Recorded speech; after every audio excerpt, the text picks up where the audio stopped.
Surat Kumar Paryantam Vande Guru Parambaram Ratnagaradhautapatam Himalaya Kiritinim Brahmaraj Rishiratnadyam Vande Bharatamataram.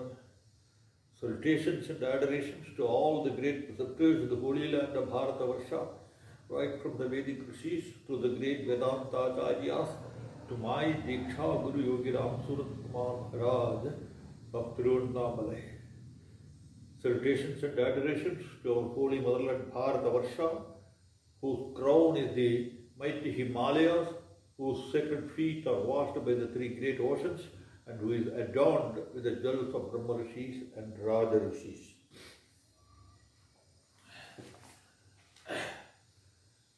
In the last class, we discussed about Uttara Mimamsa, that is the sixth of the six systems of philosophy, Nyaya, Vaisheshika, Sankhya, Yoga, Purva Mimamsa and Uttara Mimamsa. And we found that Bhadarayana, the author of the Brahma Sutras, he has presented what is known as Vedanta Sutras, the Brahma Sutras, the ultimate knowledge or wisdom presented by the great Vedas.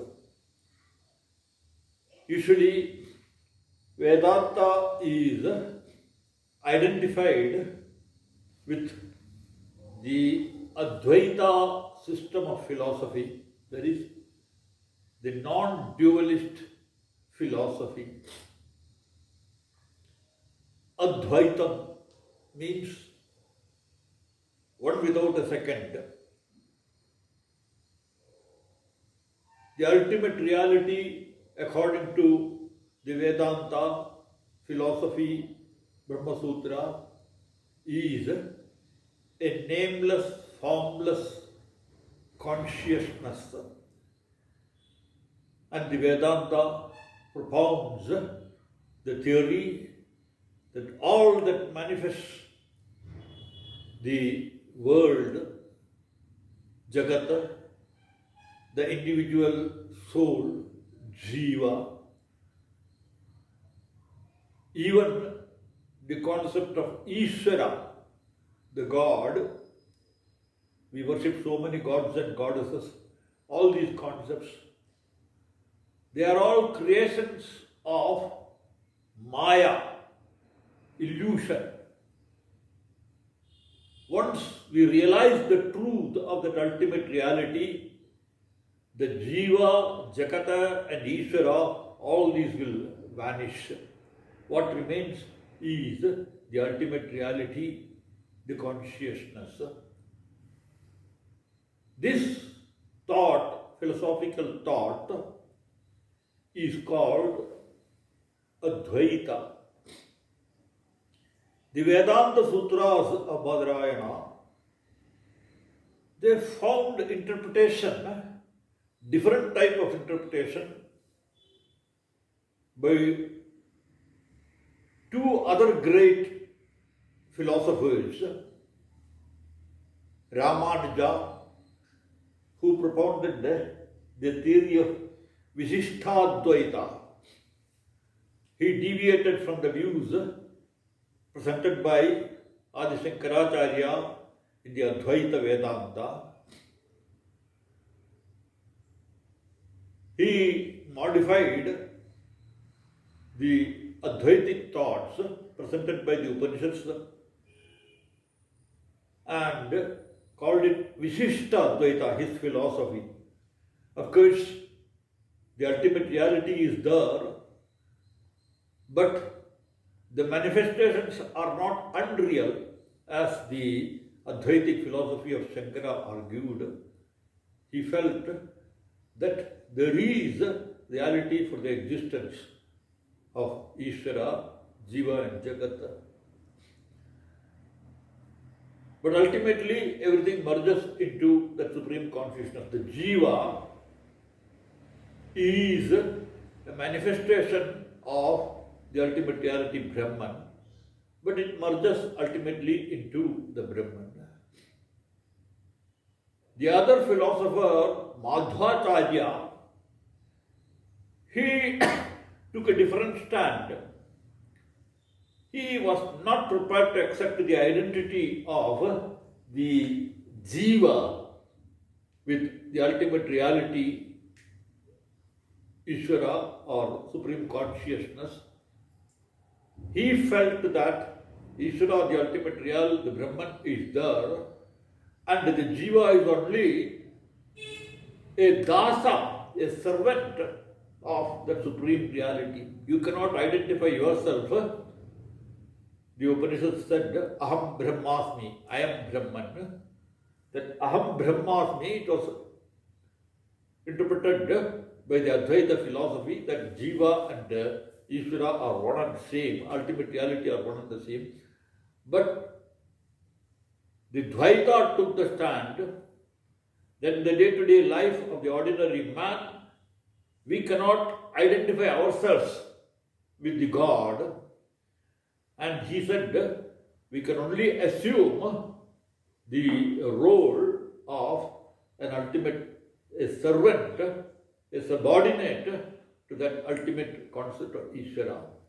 So, the Vedantic philosophy of Badarayana was interpreted in three visions, in three lines.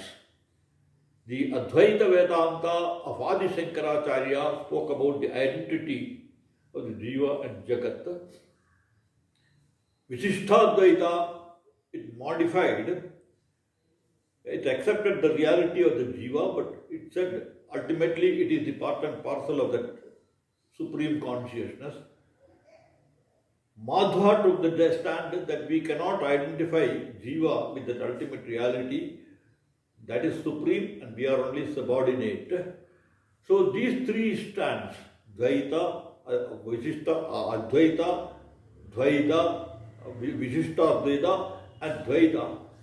These three schools of interpretations came out of the Vedanta philosophy. The Brahma Sutra or Vedanta Sutra of Badarayana was interpreted by all these three commentators. There is Adi Shankaracharya's commentary on Brahma Sutra Bhashya. There is commentary by Ramanujacharya. And Madhva also had his own commentary of the Brahma Sutras. Today we will look into some aspects of the Advaitic thought of Adi Shankaracharya, how it originated, what are its salient points. We will just discuss about it. Before talking about Advaita as a philosophy, I would like to mention the views of a very great Western philosopher scholar, Duncan Greenies, in his preface to the Gospel of Advaita. He very emphatically declares Advaita, monism or non-dualism, is not a philosophy. He says that it is not a philosophical thought to be discussed and debated. It is a vital experience. He to whom that experience comes has no idea of philosophizing it, of trying to explain it to another. For him, there is no other but only the one. Yet he lives out of his life down here. Men ask him to share with them the knowledge which was so wonderfully irradiated his own life, and so he tries feebly enough to build a system on that experience, which is like trying to build a house on the rock, on the back of a flying bird. So he says, you cannot build a system of philosophy of Advaita on the basis of Vedanta Sutras. It is something to be experienced, lived, and the man who reaches the highest, he becomes silent. Ramana said silence is golden. So he becomes silent. If you discuss philosophy, it is not possible. According to Greeny, it is an experience to be experienced in our intuitive realm. It is not a philosophical thought to be discussed, to be contemplated in the mind or discussed in the debates, etc. So this is the view of Advaita, and it is perfect. It is to be experienced. Now, another great scholar, Dr. Balindra Kumar Sengupta, he points out the Vedas themselves, and he points out that the Samhitas of the Vedas do contain coherent idea about the monistic and transcendental nature of the self. The self, there is only one, and it is transcendental. The cardinal principles of Advaita are the non-duality of the absolute. The absolute is only one, and there is no second one. The non-reality of the world. The world is drishti srishti. We see and create in our mind this world. There is no external world at all. World is a creation of our mind. Just as we see the dream objects, even the world is ultimately just a dream-like object. There is no reality at all to the world. And the non-difference of the so-called individual soul from the absolute reality. What you call as yourself or I, it is none other than that ultimate supreme reality.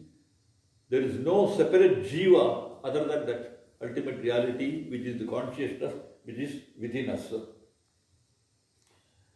The Prasthanatraya, the Bhagavad Gita, Brahma Sutra, and the Upanishads, these three are called Prasthanatraya, the foundation of Indian philosophical systems. They, according to these scholars, they emphasize the non-duality, the philosophy of non-duality. Though all these three have been interpreted, Bhagavad Gita, Brahma Sutra, and the Upanishads have been commented and interpreted by other scholars, especially Shankara and Madhva. The Advaitic philosophy of Adi Shankaracharya, it has its origin in the commentary of Gaudapada on the Mandukya Upanishad. Mandukya Upanishad is one of the smallest Upanishads, and Gaudapada, who was the teacher of Govindapada. Govindapada was the teacher of Shankaracharya. Shankaracharya's guru was Govindapada, and Shankaracharya's Paramaguru, guru's guru, was Gaudapada. It is said that Shankara lived even, Gaudapada lived even when Shankara was there, emerged. And Shankara has referred to Gaudapada with great respect as an Acharya of Acharyas. In the Gaudapada Karika, this Mandukya Karika, this Mandukya Karika is an interpretation of the Mandukya Upanishad, presenting the Advaitic philosophy. And Adi Shankaracharya took up that Mandukya Karika and he commented on that Gaudapada Karika. Adi Shankaracharya's interpretation of Gaudapada Karika is the basis for the philosophical system of Advaita. And it has also been commented by Adi Shankaracharya's four prominent disciples, Padmapada, Sureshwaracharya, Todaga, and Hastamagata. They enriched the Advaita literature by the commentaries on the works of Adi Shankaracharya, and their works are all independent treatises elucidating the important concepts of Advaita. Now, this Advaita Vedanta,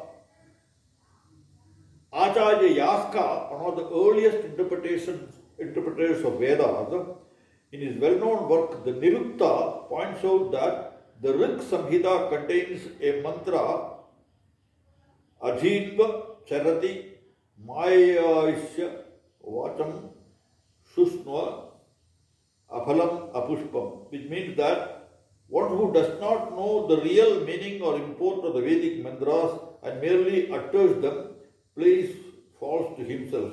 One does not get the desired results of the mantras. So, we have to understand the import of the mantras, the meaning, the philosophy behind it, and mere chanting is not good. Now, in this Advaitic philosophy, which we find in the Upanishads, the Upanishads embrace all the life in this vision and manifestation of God. All sparks are of one central fire. Everything emerges only from that absolute Brahman. This is the philosophy, the interpretation of the Upanishads. Now, authorities point out proof for this assertion in the statements, what we call as Mahavakyas in the Upanishads.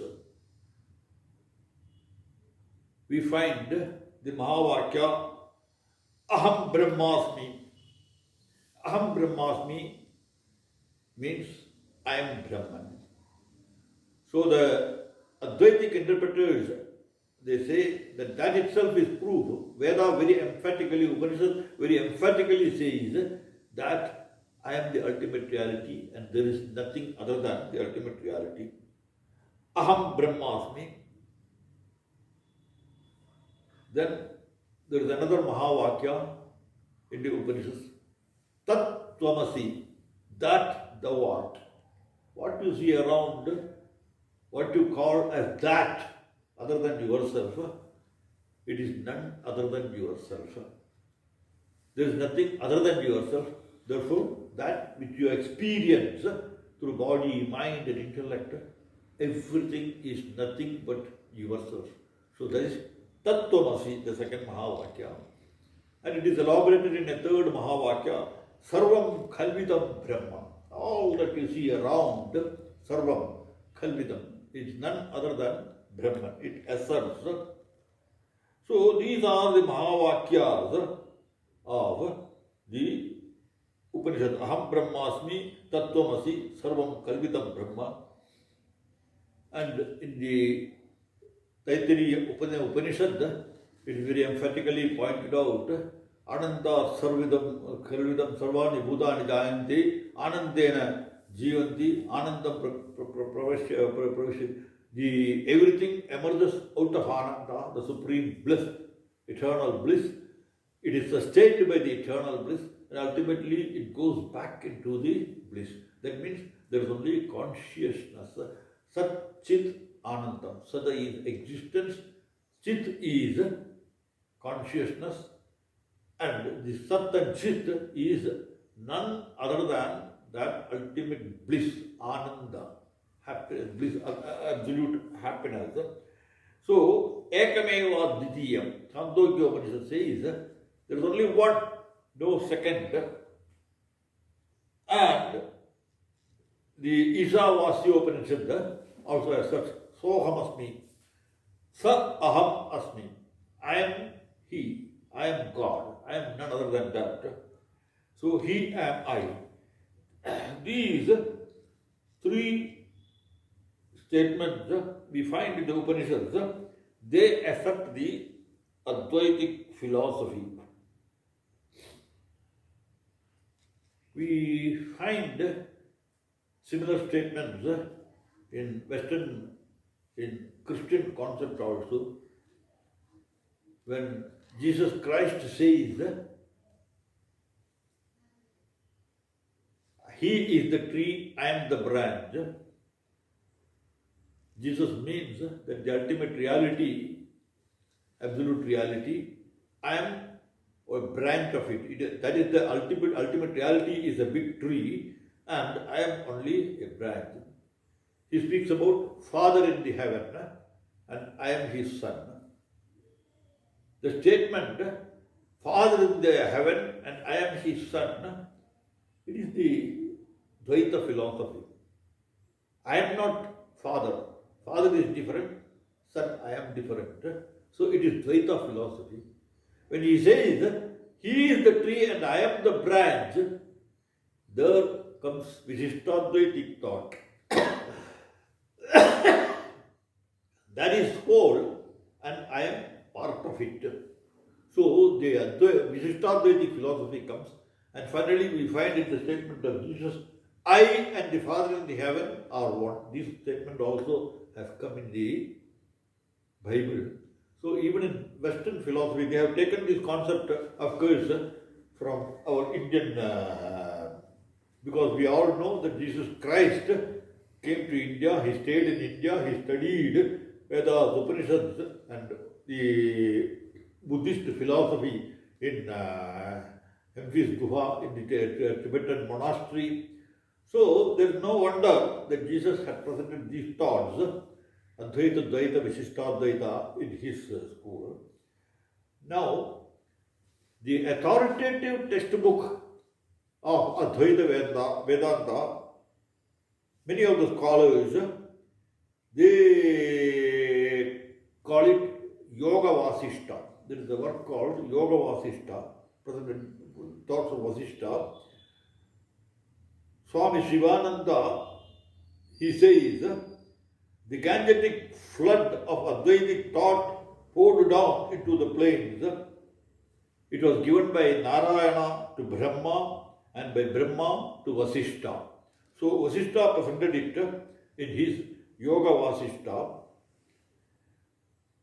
And in later days, it was interpreted discussed by great philosophers like Swami Ramatirtha, Swami Vivekananda, all of them have presented it. The Yoga Vasishta is the crust jewel of all the works on Vedanta. It is also known as Jnana Vasishta. Jnana Vasishta means the ultimate knowledge.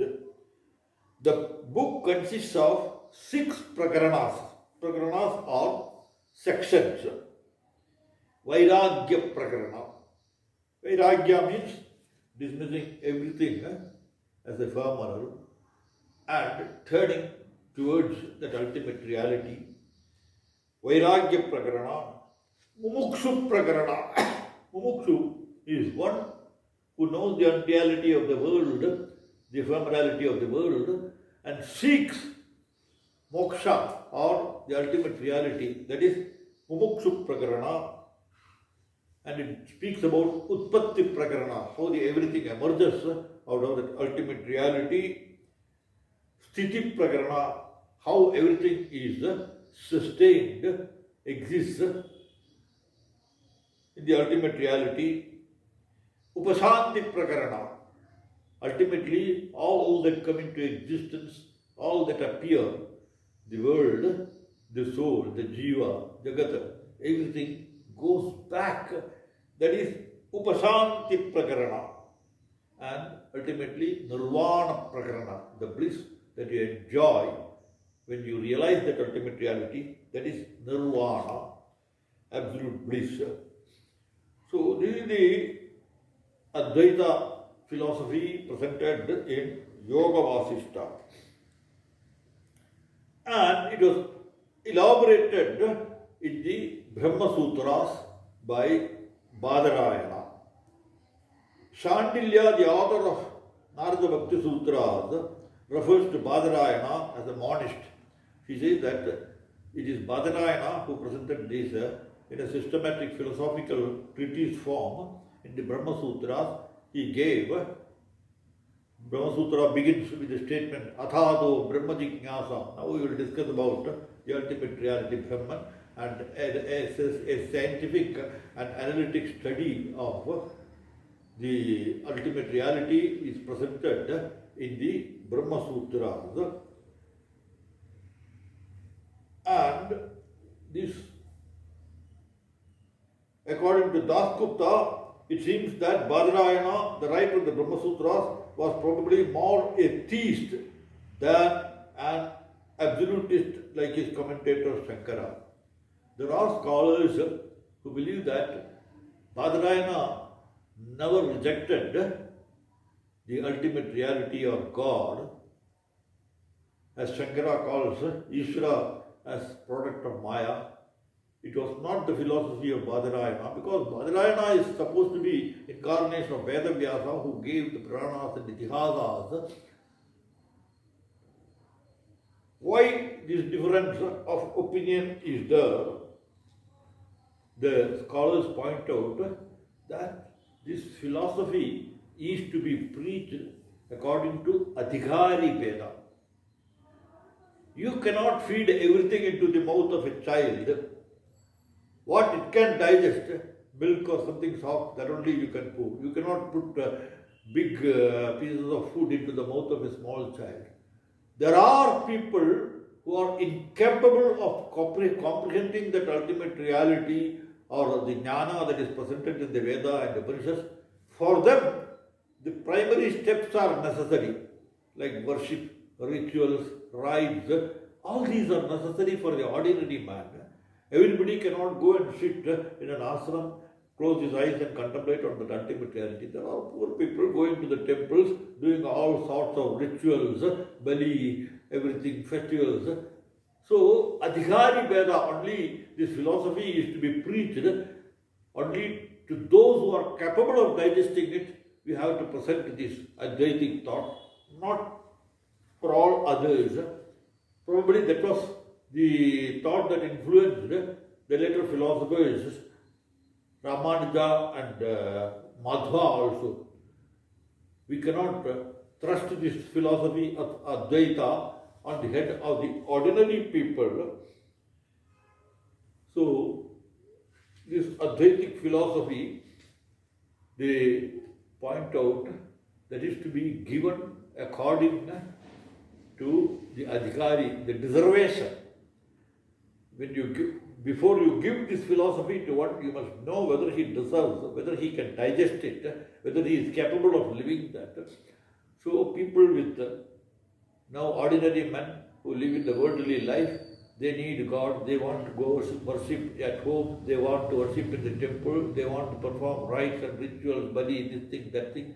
For those people, this ultimate philosophy, it will not be inspiring, it will not be of any use.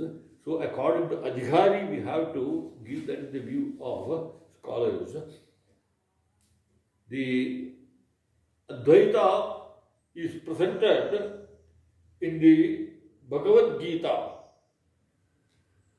In the Bhagavad Gita Dhyana Sloka, Advaitamritavarshini Bhagavati Ashtadasha, it is very emphatically declared. Advaitamritavarshini. Bhagavad Gita is called the one scripture which showers Advaita thought. So, scholars say that Bhagavad Gita is the presentation of the ultimate thought, philosophical thought of Advaita. But we have to understand that the Bhagavad Gita, we have already seen it in last few classes. In Bhagavad Gita class we had seen. Bhagavad Gita presents Jnana Yoga, Bhakti Yoga, Karma Yoga, Raja Yoga, 4 schools of thought they have presented. Jnana Yoga is the one meant who has got, for one who has got the inclination to realize that ultimate reality, contemplate, meditate, take to the path of contemplation and meditation. But ordinary man in the street, he needs karma yoga through action, rites, rituals, all his actions, dedicated action, selfless action, without any desire, dedicating yat karoshi yadasnati yat juhoshi dadasya yat tapasyasi kaunteya tat kurushu madarpanam. Gita says, whatever you do, offer it unto me. So that type of karma yoga is necessary for the ordinary man. In the Gita also it is said, karmanaiva hi samsiddhim astita janakadayaha. Great men of wisdom like Janaka, even they attain to the highest perfection only through the path of karma yoga, performance of action. Though Janaka was a great jnani, he was a king. He performed the duties of a king in the day-to-day life. So even the greatest jnani has to take to that karma yoga. So what to speak of an ordinary man in the street, the foremost entry for him is only through karma yoga. And then he has to develop bhakti yoga, Ishvara pranidhana, contemplate on that ultimate reality in some form or other, whether it is Shiva or is it Krishna or Shakti or Hanuma or Ganesha. He takes to some form, contemplates, meditates, total surrender to that form in which he worships. And that is bhakti yoga. Sarva dharman parityajya mamekam charanam praja. In the Gita, Krishna says, so he surrenders to that particular form and contemplates and meditates on that form, bhakti yoga. And then comes Raja Yoga. Even that form, sometimes he takes to some symbol and Om, Omkara, Pranava or something. And that is Raja Yoga. Raja Yoga we have already seen in the earlier lessons on yoga, raising the Kundalini Shakti through the Ida, Pingala, Sushumna, the backbone, and making it reach the Sahasra Sirsha, that Raja Yoga, that path is prescribed. And only afterwards you reach the state of a Jnana Yogi.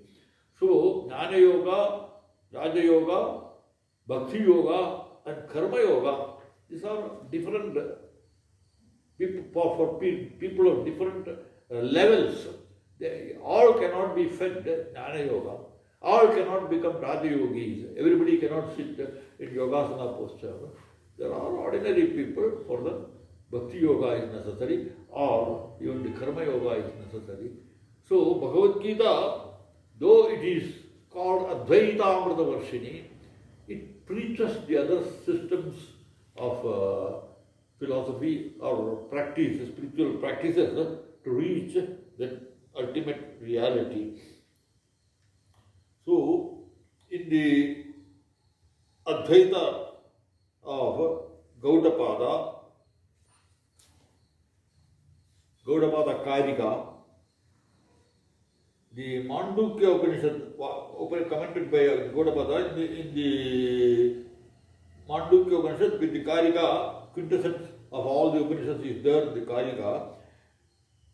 It consists of different chapters.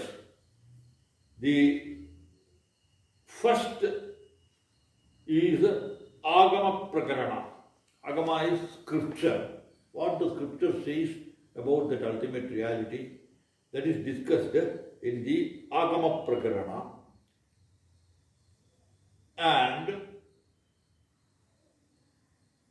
the second is Vaidhatya Prakarana. That we experience through sense. We have to interpret it. How do we get this sense experience? If there is only one ultimate reality, what we see around, these differences that we see, that is discussed, the nature of sense experience is discussed in the Vaidhatya Prakarana. And then comes the third, Advaita Prakarana. So by discussing and analyzing the duality, the ephemerality of the concept of duality, we reach the concept of non-duality. So these are the three important sections of the Karika, Gaudapada's Mandukya Karika.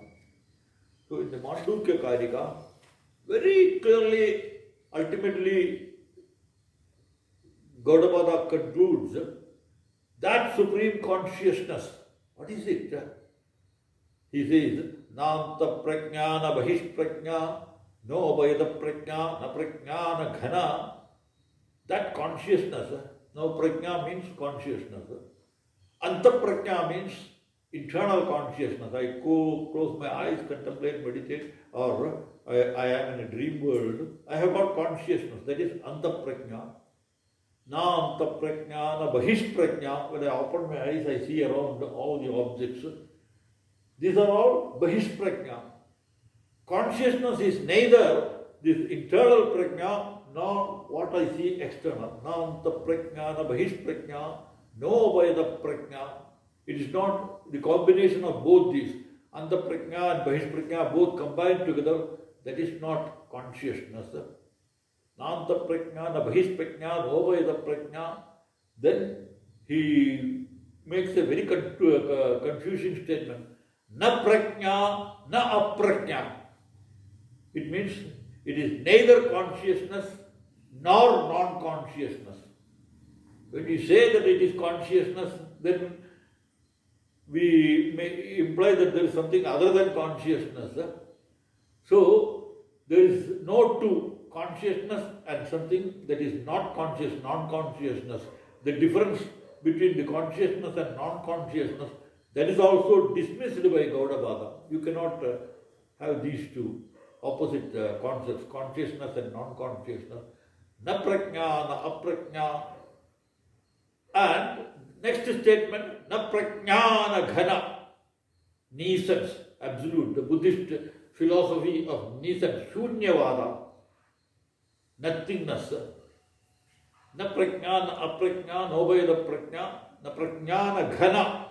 It's also not that complete nescience.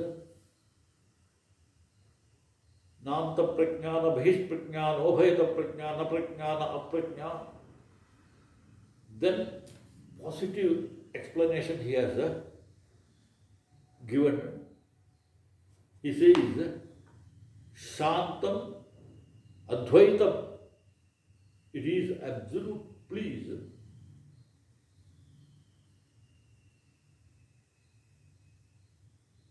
Nanta prajnana bahish prajnana obhayata prajnana prajnana ghana. Then he says, Santam Shivam Advaitam Manyante Sa Atma Sa Vigneya.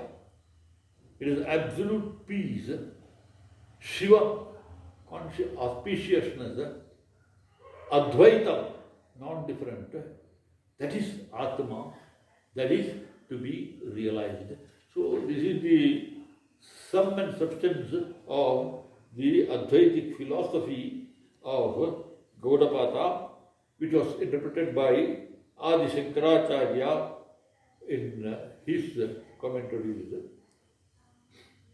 Swami Shivananda calls Shankara as the Kashi of Advaita. He says, for was he not the Lord Vishveshwara himself incarnated as a man? He says, Shankara was none other than Supreme Shiva himself, who came down, who took to the avatara of Shankaracharya. Shiva took to the avatara of Shankaracharya. So therefore, the Advaitic philosophy of Shankara Shivananda says that it is Kashi of Advaita. And the commentary of Shankara, Vajaspati Mishra says, Prasanna Gambhira. Prasanna Gambhira is clever, clear, deep and profound. That is what Adi Shankaracharya has given to us. So, this is the philosophy of Shankaracharya. In conclusion, we will quote Swami Shivananda. Shivananda says, India is the greatest laboratory of the future cooperative civilization of the world. This Advaitic philosophy, it is not meant for a few people living in this land. It is meant for the entire humanity, for the entire world. Human consciousness all over the world, it is to be raised to that highest level of knowledge. That's why Swami Vivekananda and others, they said, India will emerge as the local guru, the preceptor of the whole world. It will teach the world what is the ultimate reality. Now, the world is divided. Christianity is there, Shintoism is there, Islam is there, so many thoughts are there, and they are conflicting even among themselves, within themselves. There are conflicting schools. All these are to be eradicated, to be erased, and the whole humanity must come to live that ultimate Advaitic philosophy, that there is only one God, absolute, nameless, formless one. That's why Swami Vivekananda said, you are worship the God in any name. In the beginning stages you may call him Rama, Krishna, Govinda, or Allah, or Ishvara, or Jesus, or Father in the heaven. Whatever you want to call, you do. In the beginning stage. But gradually you have to evolve from all these things and reach the state of profound realization that Advaitic unity. So Shivananda says, on the anvil of variety, with the hammer of Advaitic unity, we must forge the new cooperative, harmonious, spiritual civilization of the future. The Advaita alone tolerates all levels of attainment and links them all to the vivifying and illumining central unity. So only through Advaita we can reach that central unity, the entire humanity. It must become, we are all children of one God. We are all of one family. The world civilization must rise only through the Advaita. In the next class, we will see how Ramanuja modified the thoughts of Shankara and presented the Vishishtadvaita concept. And then we will go into the Dvaita concept of Madhva. After the Madhva, there were other philosophers, Nimbarka, Vallabha, and so many others. We will also have a glance into their philosophies in the coming classes. Vande Mataram, Jai Sri Ram.